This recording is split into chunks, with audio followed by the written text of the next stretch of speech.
Alright, so we're going to be doing tomatoes.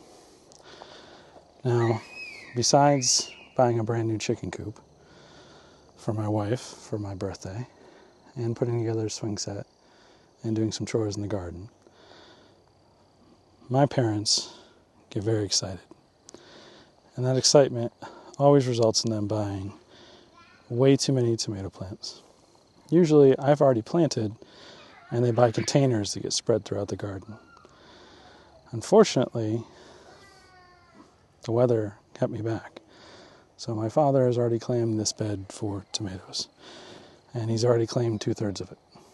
So I'll be planting some Cherokee tomatoes in the back here, and we'll also have a brief discussion about some companion planting that I do for just about everything in this garden, but really specifically the tomatoes benefit from it. The variety of tomato I'm planting is called Cherokee Purple, or Cherokee Heirloom. You'll find it if you search Cherokee Purple online. As someone who hates tomatoes, and I do mean I hate raw tomatoes, I can actually eat this one, and I like it.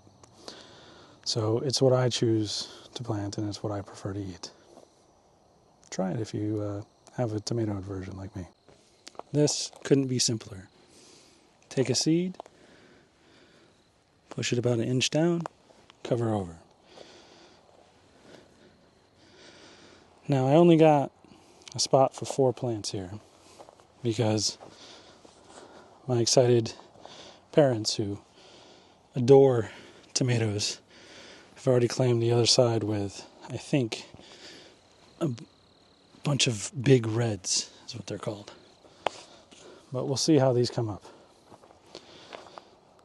Right, so we got the tomatoes in. Now we're going to talk companion planting. Whenever I plant tomatoes, I plant marigolds with them. And I've only bought marigolds one time.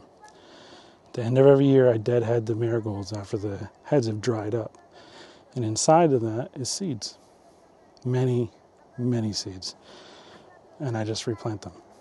And they're kind of like radishes. Sorry, my son's getting excited. If you saw in my earlier video, I can't kill marigolds. They grow. And their roots release chemicals that nematodes don't like. They attract ladybugs, which eat aphids. They attract other predatory insects. They attract pollinators. And the scent repels rabbits, whiteflies, some other pests, and I've just had really good luck with it. So I highly recommend marigolds for your companion planting. Here's one of my marigold heads. See this? Oh, no you don't, because I don't have it in focus. There we go. That is a marigold seed. That's what is in here. Dozens of them. It's that simple. The way I plant my marigolds is I've dug a little trench here along the edge of the planter, and I've just scattered the marigold seeds in there, and then I just come back and cover them, and I'll water those in when I water in the tomatoes here. This is my summer squash bed. Summer squash is, without a doubt, my top performer every year. It gets to the point where we have an issue keeping up with the harvest. What these poles are for, you'll see in a later video once the squash comes up. But for now, I'm going to be very sparing in this bed with seeds. They grow big, they branch out, and like I said, we've had issues keeping up with harvest. I'm going to try for 4 plants this year. I'm going to plant 4 seeds. If I only get 2 plants, I'm probably still going to get plenty of squash.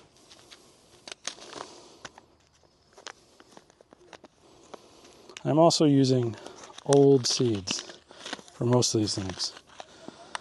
This seed bag, when I first got it, had 25 seeds in it. It probably has close to 20 still in it.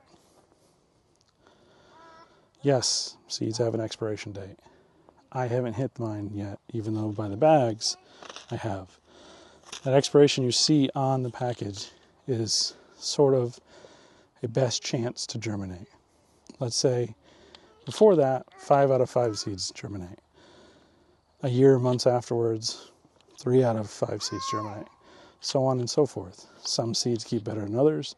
Depends on when you store them. I don't have enough time in this video to go over all of that. So if it's something that really interests you, I would do a search for it.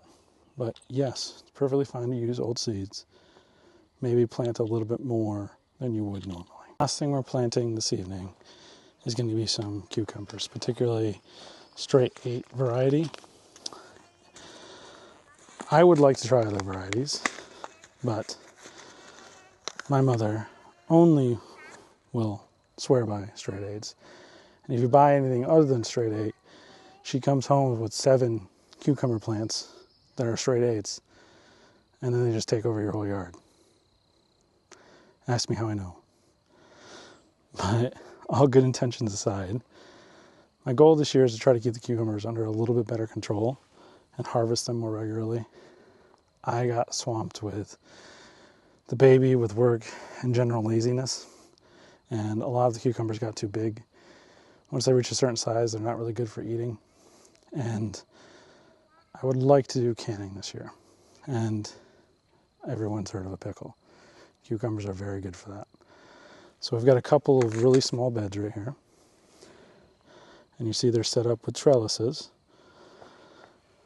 And this bed here was the original straight 8 bed from last year, and it got overloaded with too many plants, I think. And then this is an additional bed, so that I'm hoping we can separate them a little bit and not have as much wildness, and hopefully a little bit easier to harvest. These are planted the exact same as the beans or the squash. Push them into a soil a little bit. They do say if you push one end facing up or the other, they may germinate better. From my experience, I haven't really noticed a difference. So until I do notice a difference, I'm just going to say, do whatever you want. All right, that's going to do it for me today, guys. I've got a lot to water in here, and I'm just going to water. Nothing special about it, other than don't use a pressure washer and don't see your seeds floating away. Just moisten the ground. We're also getting a rain in a couple of days, so I'm not going to go too overboard. I hope you had a good day. Hope to see you again. If you got this far, give me a like, comment, subscribe. I'll see you guys in the next one. Bye for